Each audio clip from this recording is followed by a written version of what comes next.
नमस्कार।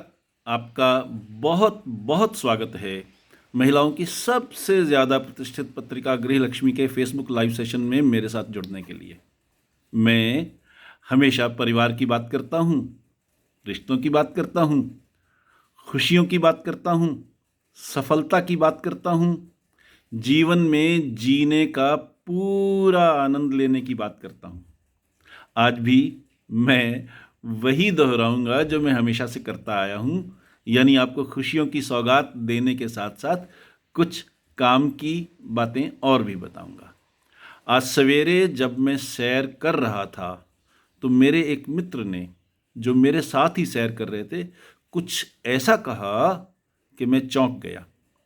उन्होंने कहा कि उन्हें व्हाट्सएप के एक ग्रुप से एक कहानी पढ़ने को मिली है, लेकिन उनको दुख है कि उनको ये कहानी बुढ़ापे में पढ़ने को मिली। यही कहानी अगर उनको अपने जवानी के समय में मिल जाती तो उनके अपने जीवन की कहानी भी कुछ और ही होती। इस पर मेरा चौंकना स्वाभाविक ही था। उन्होंने कुछ इस ढंग से ये बात बताई कि मेरी उत्सुकता भी जाग उठी। सो मैंने उनसे कहानी सुनाने को कहा। कहानी यूं है, एक शहर के एक घर में एक बूढ़े दादाजी उदास बैठे थे। बड़ा व्यापार था उनका। व्यापार के साथ साथ ब्याज पर पैसे देने का भी कारोबार था। बड़े ठसक वाले थे। आज उनको उदास देखकर बच्चों को हैरानी हुई। तब बच्चों ने उनसे पूछा, क्या हुआ दादाजी, आज आप इतने उदास क्यों बैठे हैं और क्या सोच रहे हैं? दादाजी बोले, कुछ नहीं, बस यूं ही जिंदगी के बारे में सोच रहा था। आप जिंदगी के बारे में सोच रहे थे और इसी कारण उदास हो गए? मुझे समझ में नहीं आया।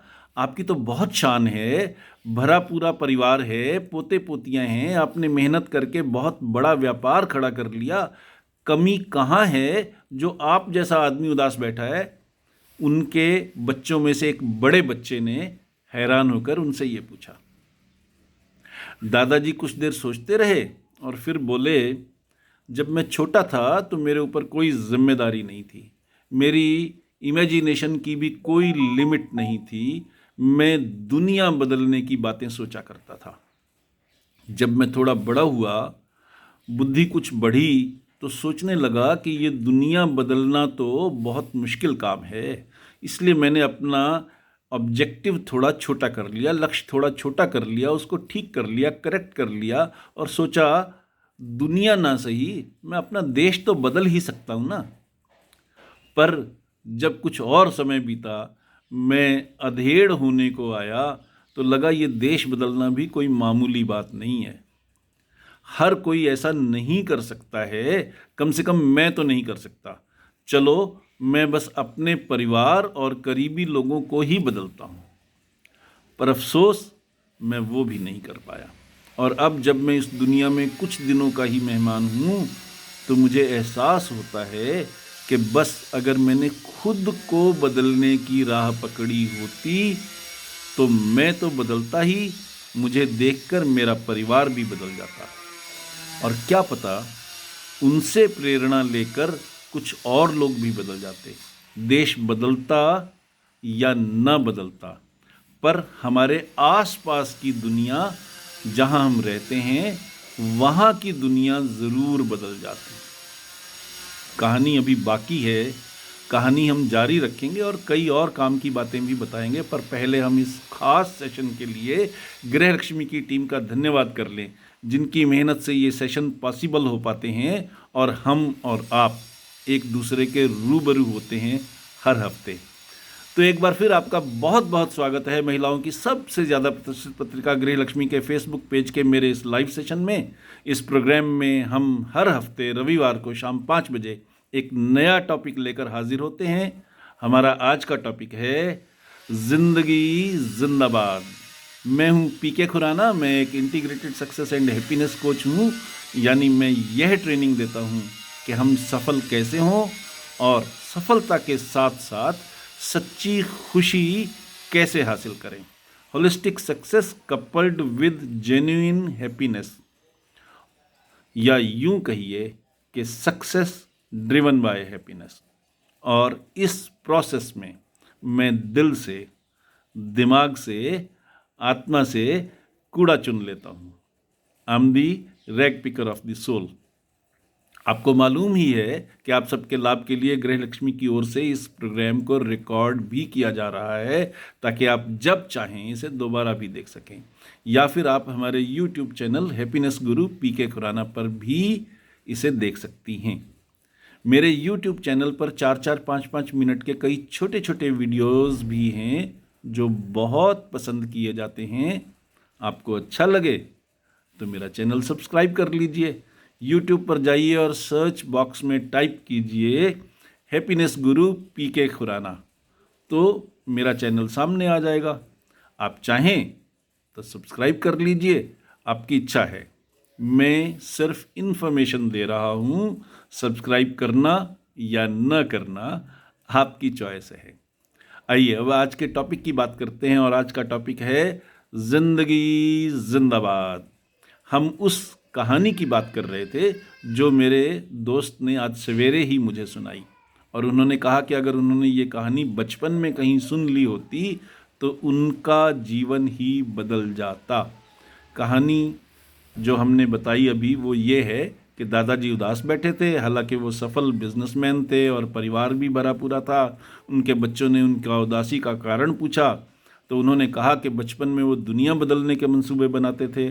फिर जैसे जैसे बड़े होते गए वैसे वैसे वो समझते गए कि देश या दुनिया बदलना तो क्या, वो तो खुद अपने परिवार के लोगों को भी नहीं बदल पाए।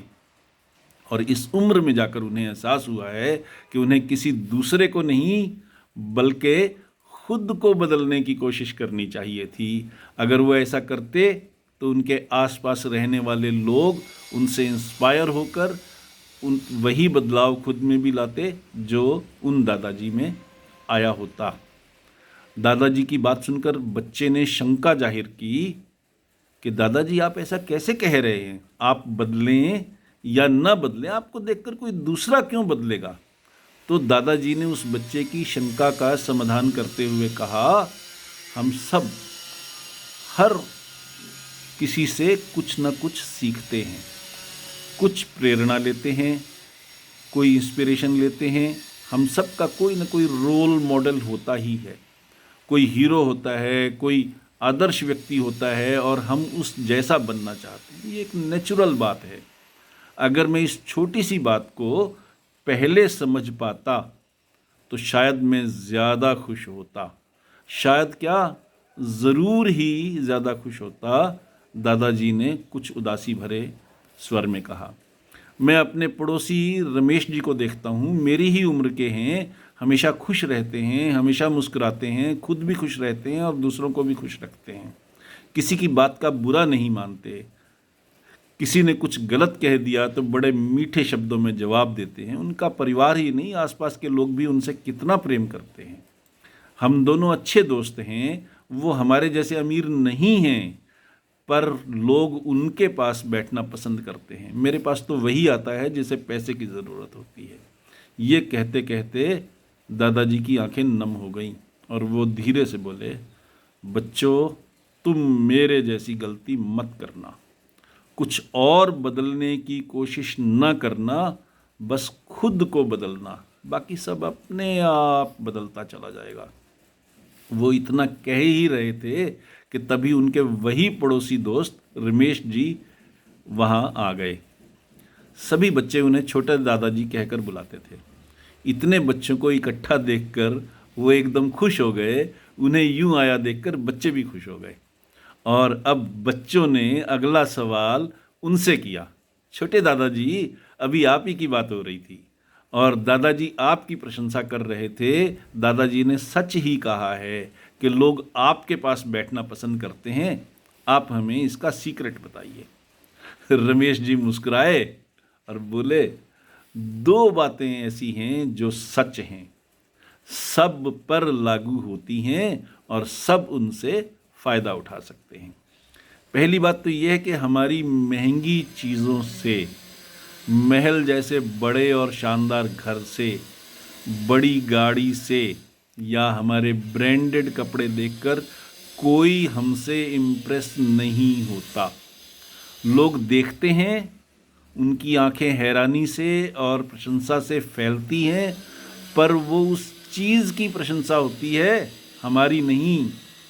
जब आप किसी की बड़ी गाड़ी देखते हैं तो विचार यही आता है कि काश आपके पास भी वैसी गाड़ी होती। गाड़ी के अंदर कौन बैठा है आप उसकी परवाह नहीं करते, उसकी ओर देखते भी नहीं। लोग आपको नहीं देखते, आपकी गाड़ी को देखते हैं। जबकि आप इस गलतफहमी में या खुशफहमी में रहते हैं कि लोग आपको देख रहे हैं। इसके बजाय जब आप किसी से प्रेम करते हैं, किसी की प्रशंसा करते हैं, किसी की हिम्मत बनाते हैं, किसी के काम आते हैं, तो आप रिश्ते बनाते हैं, तब लोग आपको पहचानते हैं। इसी एक फ़र्क को समझ लें तो दुनिया बदल जाती है। दूसरी बात है कि ये दुनिया हर रोज़ बदल रही है। नई तकनीक आ रही है, नए आविष्कार हो रहे हैं, काम करने का ढंग बदल रहा है। इसलिए हमें हर रोज़ कुछ ना कुछ नया सीखना चाहिए। नया सीखेंगे तो ही नया कर पाएंगे और दुनिया के साथ चल पाएंगे, वरना पीछे रह जाएंगे। तो मैं तो इस बात का कायल हूँ कि सीखना बंद तो जीतना बंद। ये सच है कि हम सभी में दुनिया बदलने की ताकत है, पर इसकी शुरुआत खुद से होती है।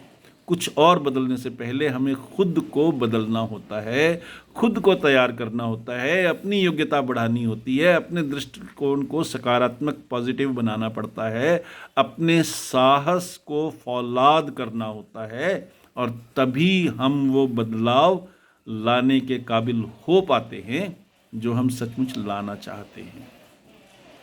इसी बात को महात्मा गांधी ने बड़े असरदार ढंग से कहा है, be the change that you wish to see in the world. यानी खुद वो बदलाव बनिए जो आप दुनिया में देखना चाहते हैं। हमें याद रखना चाहिए कि हम सुधरेंगे तो युग सुधरेगा, और हम बदलेंगे तो युग बदलेगा। तो चलिए नए साल के इस पहले हफ्ते में हम प्रण लें कि दुनिया बदलने की चिंता छोड़कर हम खुद को बदलेंगे। जब सब लोग ऐसा करेंगे तो दुनिया खुद ब खुद बदल जाएगी।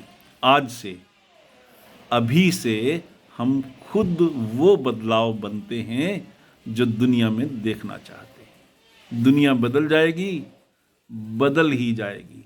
अब आते हैं अगली बात पर। जब मैं कहता हूं कि सीखना बंद तो जीतना बंद, तो इसका एक गहरा मतलब है। उसे समझे बिना हम शायद ये नहीं समझ सकते कि मैं बार बार नया सीखने पर जोर क्यों देता हूं। इंडिया जब फ्री हुआ तो देश में कुछ ही लोग अमीर थे, बाकी लोग वर्कर थे, उनके पास साधन सीमित थे, रिसोर्सेज लिमिटेड थे, इनकम लिमिटेड थी, पर फायदा ये था कि इच्छाएं भी लिमिटेड थी। जीवन सादा था, दिखावा बिल्कुल नहीं था, और शादी ब्याह जैसे फंक्शन में पूरा गांव या पूरा मोहल्ला हाथ बटाता था। लोगों को पैदल चलने और ताज़ा बना हुआ खाना खाने की आदत थी। आम घरों में फ्रिज बहुत बाद में आए। कस्बों का जीवन भी गांव के जीवन जैसा ही था। फ़र्क सिर्फ ये था कि कस्बे के बाज़ार बड़े होते थे, वहाँ सिनेमा हॉल और स्कूल कॉलेज भी थे, पर गांव हो, कस्बा हो या शहर, जीवन आराम से गुजरता था। आज़ादी के बाद से सन 70 तक लगभग ऐसा ही हाल था। सन 70 के बाद, 70s के बाद सिचुएशन में कुछ चेंज हुआ, एजुकेशन बढ़ी, जॉब बढ़े और मिडिल क्लास की इनकम बढ़ने लगी। उसके बावजूद भी लोगों की इनकम में बहुत बड़ा फ़र्क नहीं था। सन 70 के बाद, 70s के बाद अमीरों की इनकम में इजाफा ज़्यादा तेज़ी से बढ़ा। उनकी गाड़ियाँ ज़्यादा बड़ी हो गई, घर बड़े हो गए, बच्चों की पढ़ाई फॉरेन कंट्रीज़ में होने लगी। पर असली फ़र्क आया दशक के बाद, 90 वाले डिकेड के बाद, जब doctor Manmohan Singh finance minister बने देश के और एफडीआई के लिए दरवाजे खोले गए और देश में लिबरलाइजेशन की कल्चर की शुरुआत हुई। इसका असर जब शुरू हुआ तो बहुत गहरा हुआ। विदेशी कंपनियों का माल इंडिया में आना शुरू हो गया, चीज़ों की क्वालिटी का बदलाव समझ में आया, हायर टेक्निक से हमारा सामना हुआ। विदेशी कंपनियों के आने से जॉब भी बढ़े, सैलरी लेवल भी बढ़े और बड़ी तेज़ी से बढ़े। पर जिस फ़र्क की बात करने के लिए मैंने इतना कुछ बताया है वो ये है कि सीनियर लेवल के लोगों की तनख्वाह बेतहाशा बढ़ी, जबकि जूनियर लेवल के लोगों की तनख्वाह बहुत धीरे धीरे और बहुत कम बढ़ी। कंपनी को प्रॉफिटेबल बनाने और प्रॉफिटेबल बनाए रखने की जिम्मेदारी सीनियर लोगों पर होती है। उनके बिना कंपनी नहीं चलती, इसलिए कंपनियां सीनियर मोस्ट एम्प्लॉय की सैलरी और फैसिलिटीज़ बढ़ाने के लिए मजबूर होती हैं, जबकि जूनियर लोगों की कंट्रीब्यूशन कम मानी जाती है, इसलिए उनकी सैलरी कम होती है। इसका मतलब ये है कि अगर आप जॉब में हैं और सीनियर पोजीशन में नहीं हैं तो आपकी तरक्की धीमी होगी। अगर आप किसी सीनियर पोजीशन पर हैं तो आपकी तरक्की के तेज़ी से होने के चांसेस बहुत बढ़ जाते हैं। इसलिए ज़रूरी है कि हम समय के मुताबिक अपना हुनर बढ़ाते रहें, स्किल सेट बढ़ाते रहें, नई चीज़ें सीखते रहें, नया ज्ञान देते रहें, वरना हम पिछड़ जाएंगे और फिर ज़्यादा से ज़्यादा पिछड़ते चले जाएंगे। मोटे तौर पर इसे यूँ समझिए कि अगर मेरी सैलरी 25,000 रुपये महीना है तो अगले जंप के बाद मुझे 30,000 मिलने लगेंगे। लेकिन अगर मेरी सैलरी 2 लाख रुपए महीना है तो हो सकता है कि जंप के बाद मेरी सैलरी 2.5 लाख रुपए हो जाए। तरक्की का ये फ़र्क बहुत बड़ा फ़र्क है। इससे बचने का तरीका एक ही है और वो है अपना ज्ञान बढ़ाना, हुनर बढ़ाना, स्किल सेट बढ़ाना, नई चीज़ें सीखना और लगातार सीखते रहना। मिडिल क्लास की इनकम बढ़ने के साथ साथ एक चेंज और आया और वो चेंज था कि लोन लेना आसान हो गया, इजी हो गया। कंपनियों ने अपना माल बेचने के लिए फाइनेंसर्स से टाई अप किया, बैंक भी लिबरल हो गए और चीज़ें इंस्टॉलमेंट्स पर मिलनी शुरू हो गई। जो टीवी, फ्रिज, कार या मकान पहले मेरे लिए सपना था वो यकायक मेरी पहुंच में आ गया, मेरी अप्रोच में आ गया। अपना हाथ जगन्नाथ का ये चक्कर चला तो मिडिल क्लास ने लोन लेकर सुख सुविधा की चीज़ें इकट्ठी करनी शुरू कर दी। लाइफस्टाइल बदला, नज़रिया बदला, समाज में खुलापन आया, महिलाओं की आवाजाही बढ़ी। पर जब रिसेशन आई तो कईयों के लिए वो तबाही का मंजर था। इस एक पॉइंट को समझ लेंगे तो आपके लिए फाइनेंशियल फ्रीडम की तरफ कदम उठाना आसान हो जाएगा। लोन लेना जब आसान हो गया और इंटरेस्ट के रेट भी घटे तो अमीर लोगों ने, रिच क्लास के लोगों ने, अल्ट्रा रिच क्लास के लोगों ने, जिनके पास पहले से सारी फैसिलिटीज़ थी, उन्होंने भी खूब लोन लिए। पर उन्होंने लोन लेकर नई फैक्ट्रियां लगाईं, नए बिजनेस खोले, जबकि मिडिल क्लास के ज़्यादातर लोगों ने, हमारे जैसे लोगों ने बड़ी कार ली, बड़ा घर लिया या फिर लोन लेकर छुट्टियां मनाने सिंगापुर चले गए। इस फर्क को समझिए।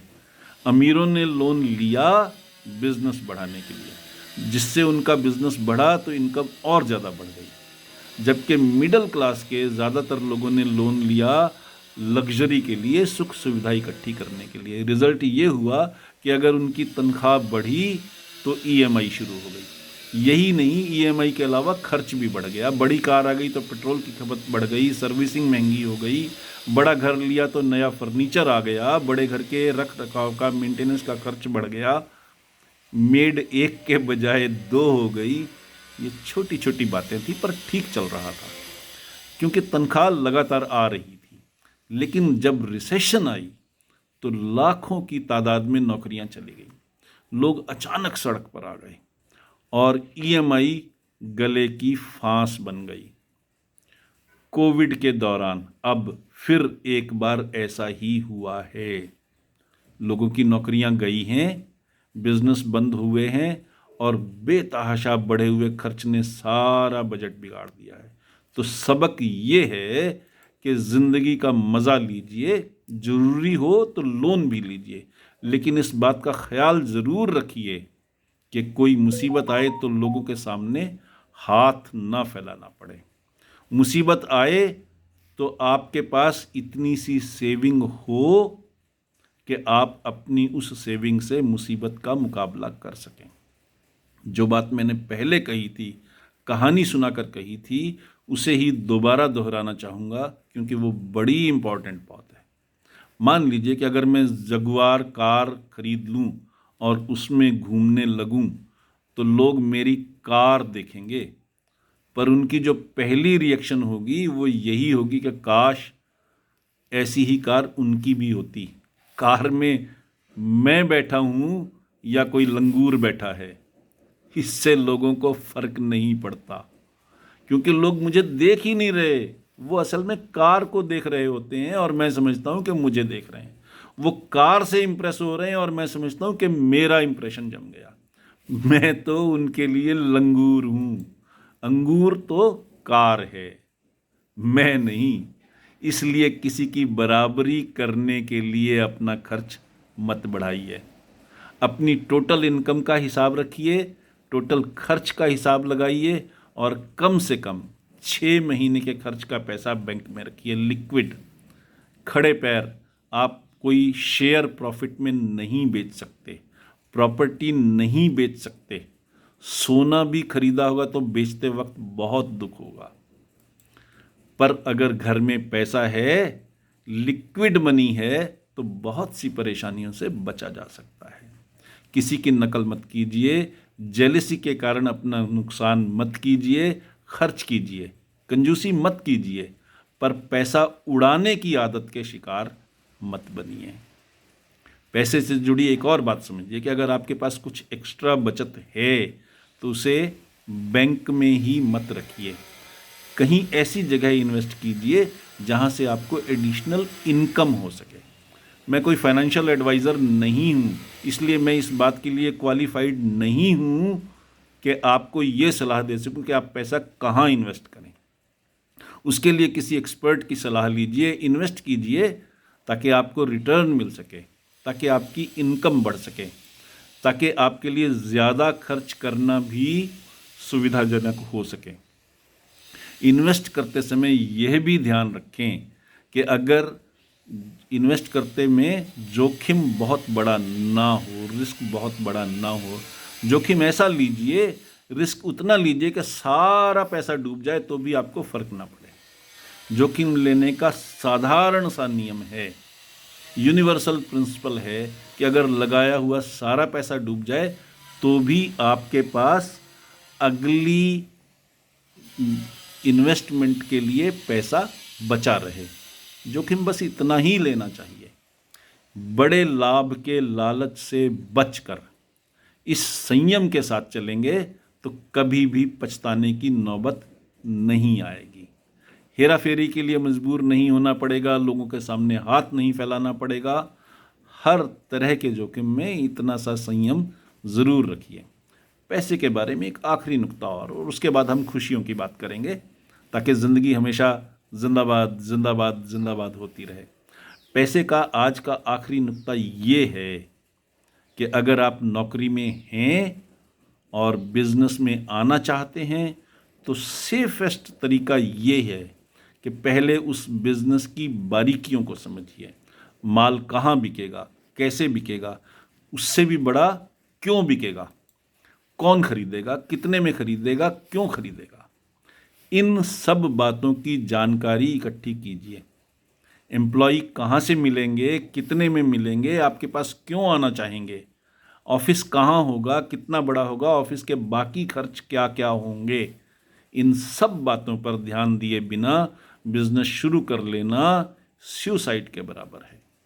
सुविधा हो तो पहले एकदम से नौकरी ना छोड़ें, पार्ट टाइम बिजनेस करें, एम्प्लॉयज़ की ट्रेनिंग और ग्राहक की सेटिस्फेक्शन पर सबसे ज़्यादा ध्यान दें, अपनी खरीद को सस्ता बनाने के लिए हर पॉसिबल कोशिश करें।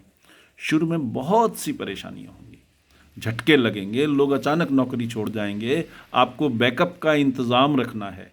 जब बिजनेस ब्रेक इवन पर आ जाए, यानी आपको बिजनेस में घाटा ना हो रहा हो, तो आप बिजनेस को स्केल अप कर सकते हैं, बिजनेस को और भी बढ़ा सकती हैं। जब ये पोजीशन आ जाए कि आपके घर के खर्च के बराबर इनकम होने लग गई, प्रॉफिट होने लग गया, तब आप जॉब छोड़ सकते हैं और पूरी तरह से बिजनेस में आ सकते हैं। इस स्टेज को हम कहते हैं जॉब फ्रीडम स्टेज, यानी आप जॉब छोड़ भी दें तो भी आप इनकम के लिहाज से घाटे में नहीं हैं। जब इनकम इतनी हो जाए जितनी आपकी सैलरी थी, तो हम उसको इनकम फ्रीडम की स्टेज मानते हैं, यानी हमारी टोटल इनकम नहीं घटी, और जब हम इससे भी आगे निकलकर इतना प्रॉफिट कमाने लग जाएं कि किसी नए वेंचर के बारे में सोचना शुरू कर सकें, तो वह फाइनेंशियल फ्रीडम की स्टेज है। गांठ में पैसा हो तो अभी नबी संभालना आसान हो जाता है, इसलिए पैसे की इंपॉर्टेंस को कम करके मत आंकिए। हम गृहस्थ लोग हैं, साधु संत नहीं हैं, रिश्तेदारी है, बच्चे हैं, खुद की ज़िंदगी है। पैसा तो चाहिए ही, पर पैसे के साथ साथ ये भी देखना ज़रूरी है कि पैसा ही हमारी तकलीफ़ों का कारण ना बन जाए, पैसे का अहंकार ना आ जाए, अकड़ ना आ जाए, लोगों से हम रिश्ते खराब ना करने शुरू कर दें। हमारे पैसे के कारण हमारे दोस्त बनने वाले लोग ऐसे होंगे जिनको हमसे कोई ना कोई लालच होगा, लेकिन अगर हम किसी के काम आते हैं, किसी का दुख दूर करते हैं, मुसीबत में साथ देते हैं, तो जो रिश्ता बनता है उसकी मिठास ही अलग है। इम्प्रेस करना छोड़िए, इंस्पायर करना शुरू कीजिए। बस इतनी सी बात का ध्यान रखेंगे तो जीवन में खुशियां होंगी और ज़िंदगी हमेशा जिंदाबाद ही रहेगी। आखिर में मैं यही कहूँगा कि आप सब ने इतने धीरज के साथ मेरे साथ इतना समय गुजारा, इसके लिए दिल से शुक्रिया। पिछले हफ्ते मुझे कई फ़ोन आए जिसमें मेरी ईमेल आईडी पूछी गई थी। इससे मुझे ख्याल आया कि मुझे अपनी ईमेल आईडी ऐसी रखनी चाहिए जो आपके लिए याद रखना ज़्यादा आसान हो, इसलिए मैंने अपनी ईमेल आईडी बदल दी है। अब आप मुझसे मेरी नई ईमेल पर भी संपर्क कर सकती हैं। तो मैं फिर दोहराता हूँ कि आपके मन में कोई सवाल हो, कुछ पूछना हो, कुछ बताना हो, तो आप मुझसे मेरी नई ईमेल आईडी pkk@indiatotal.com पर या फिर हमारे नंबर 6284696674 पर व्हाट्सएप कीजिए। मैं ईमेल आईडी फिर दोहराता हूँ, ईमेल आईडी है pkk@indiatotal.com और मेरा नंबर है 6284696674। प्लीज़ ध्यान दीजिए कि सिर्फ व्हाट्सएप कीजिए, फ़ोन नहीं करना है। आपका संदेश देखकर, मैसेज देखकर मैं जवाब ज़रूर दूंगा, और अगर ज़रूरत होगी तो दोनों की सुविधा के मुताबिक, कॉन्वीनियंस के मुताबिक बातचीत का टाइम भी तय कर लेंगे। इसके साथ ही आपकी प्रिय पत्रिका गृहलक्ष्मी के फेसबुक पेज के लाइव सेशन का आज का टॉपिक ज़िंदगी जिंदाबाद अब ख़त्म होता है। अपने होस्ट हैप्पीनेस गुरु PK खुराना को अब इजाज़त दीजिए। अगले हफ्ते रविवार को शाम 5 बजे फिर मिलते हैं एक नए टॉपिक के साथ। तब तक के लिए खुश रहिए, स्वस्थ रहिए और जीवन का आनंद लीजिए। नमस्कार।